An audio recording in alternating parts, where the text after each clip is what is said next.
Hello viewers, you were looking at my face, you're also looking at Eva, and at some point you'll see the fantastic, incredible Britt. Yeah, we're going to talk about Batman vs Superman Ultimate Edition. There will be spoilers, so if you haven't seen the movie before, then you may want to watch something else.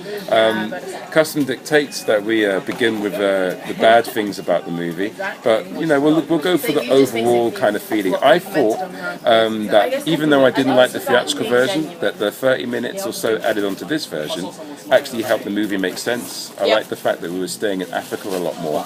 I still think that the best thing about the movie is the look of it. Cinematically, you can enjoy the fantastic kind of lens flare, which is actually happening on this camera as we speak. So this is my attempt to copy Zack Snyder. But that's my overall feeling about it. I thought it made more sense because of the 30 minutes. Eva, what do you have to say about this new movie? I felt like the characters were a lot more fleshed out because now they had time for an emotional response. So essentially you have Bruce Wayne actually sort of in the fight, in the theatrical version, he sort of goes, why are you saying Martha? Oh, God, okay, don't, get up, we get her. And here he goes like, oh shit, and he has this whole moment of realization and just goes through this moment. Because it's also in the earlier, in the, say when they build up to that sort of scene, you see a lot more of of why he makes certain decisions, or, well, he goes through it makes sense, is what I'm saying, or try to say. No, fair enough. I think, as I was saying to Britt earlier, that I think the reason why they actually cut out so much out of the movie. Oh, Britt's decided not to do it? No more Britt, guys. Britt's gone. Forget he was ever in this video. I reckon that they took 30 minutes out of this movie so they could actually have more showings in the cinema, because obviously they want to make money out of this damn thing, but I think they kind of substituted idea and narrative for bucks, which is a really sad thing. Do you think that there was any other logical reason why they took that much out of the movie? No, you know? Because it felt, when I watched the movie first, it felt like, now we're here, and now we're here, and now we're here, now we're here, don't bother. Something happened, but you don't need to see. Money. What do you, Britt, you said you don't want to do this. Britt, just come on. You don't want to be on camera? No, solely for money though. So you reckon... Like you're saying, totally for money. Okay, so just to reiterate, Britt is with us, but not here visually. We can give you the best via feedback. Yes, indeed. Britt, what do you think of the movie, the Ultimate Edition of Batman vs Superman? It was great. It was great. Yeah, it had a lot more flow, didn't it? Honestly, probably couldn't really fault it. Okay. I wish I had seen that without seeing the first one. Yeah. Same. It kind of made me prejudge it now, kind of a little bit. Okay, fair enough. I thought it was a lot better. Oh, it was a lot better, honest. way better. Yeah. Makes a lot more sense. The dream sequences didn't catch me by surprise anymore. Obviously, I knew things were a dream. Yeah, it makes sense. But yes, exactly. The way they were placed in the movie feels a lot more natural, because you have, in the first movie, you have the jumps between characters like Superman and Lois Lane. Lois Lane also won a lot in that movie. In the first version, she is a character plot device. And in this version, she's a lot more, she's smart, you see her decision-making process, you see her emotional sort of life behind her, and she's not just a plot device, she's an actual character in the 30-minute longer version. That's true. What did you guys think of Lex Luthor? Played by, what's his name? Before I get... Jesse Eisenberg. Jesse Eisenberg. Before I get to Lex, you know what? No, that's not fair. You've asked a good question. I think that Lex Luthor is like it's been said quite a few times, in this movie he was like a Batman villain. He was kind of psychotic, crazed, kind of like a bad version of, like, say, the Riddler. I didn't think that he made more sense in this movie. I think some of the stuff that he has to do makes more sense, but his motivation... I liked how he was... Let me finish. Sorry. His motivation wasn't clear. I don't know why he doesn't like Superman. As I said before, that is true, if you call him John Smith, then you would really be questioning. But because he's called Lex Luthor, you have to accept that he hates Superman. Yeah. So I didn't enjoy that. I feel like he played the character well, though.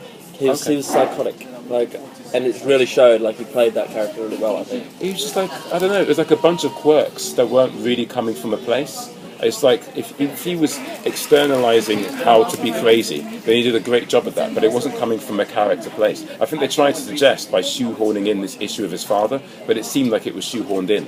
You know, it wasn't dropped as a normal conversation. But yeah, you had a question.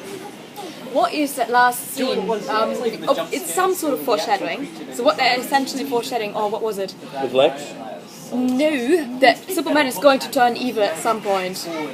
Especially the funeral speech, right? All the earth is gonna rise, all the dead are gonna come to life, he's gonna be back, and some sort of, there was this part of Superman is going to turn evil. Especially with Wally West also saying, hey mate, you've been right about him to Batman. But what is Lex Luthor going, oh you can't stop it, ding ding ding ding ding ding ding ding ding, you know the part where you want to go, what does the fox say? Yeah, the fact that, and look at Eva's hat, alright, this is proof that she's an ultimate like kind of geek. The fact that you're asking this question kind of like finalizes for me this biggest problem with the movie. Even the 30 minutes put in, I think they tried too much. I feel that it took, and I said it so much, but it took 8 years for Marvel to establish their universe. You can't do everything in one movie, yet they tried to pack so much in, and I don't think it was knowingly trying to be oblique. It wasn't knowingly trying to be subtle. It thinks that everyone understands what's going on. Maybe because they think someone next to them is going to fill them in. I didn't understand that scene. I don't know. I'm quite a geek myself. If you compare them, if you compare Marvel to DC has always done things a bit differently. What it made me do, what it really made me want, I want to see more of that Batman. I want to see what is that Batman's backstory. You saw his dead Robin costume right there. I want that Batman to have an own movie, just so I understand more of where this sort of dystopian Batman comes from that just straight up kills people. Yes. I think that will all come kind of together with Suicide Squad. Really? I think so. I hope that they do It's the some. ha Is that the jokes on same you. universe, That was though? So do the they tie Joker, in? but it was a different Joker to the one that's the Suicide Squad. I think Oh right, it does. Okay, never mind. A different Joker? that's what I've read. Jason Todd. Jason Todd? No. That's what I've read. Don't know if They're it's saying Jason back to Todd's it. going to be a Joker? No, he was the Joker. The current Joker now, played by what's his name? If you're a casual viewer of cinematic superhero movies, you may not know this, but Jason Todd is the second Robin. And our friend Britt has found out that apparently he may be Joker in Batman's past in this universe, which kind of throws us into a bad place. That's it's how like it was Brexit. I feel really bad now. It's that close like to my Brexit, standards. really. Yeah. That's what I read, and it's like that in some of the comics. So Okay. yeah, it's like a revenge thing. Robin becomes the Joker, basically. Wow. As it goes a bit against Jason Todd's characters. Yeah. Just a tiny bit. Though this does strike me with a bit of familiarity. There was a Batman cartoon.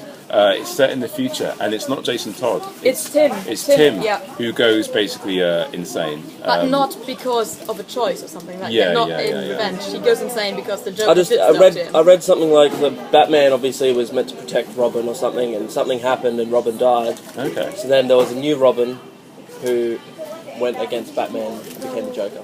Something like that. He doesn't become the Joker. But you know what? Let's save this tangent for another video.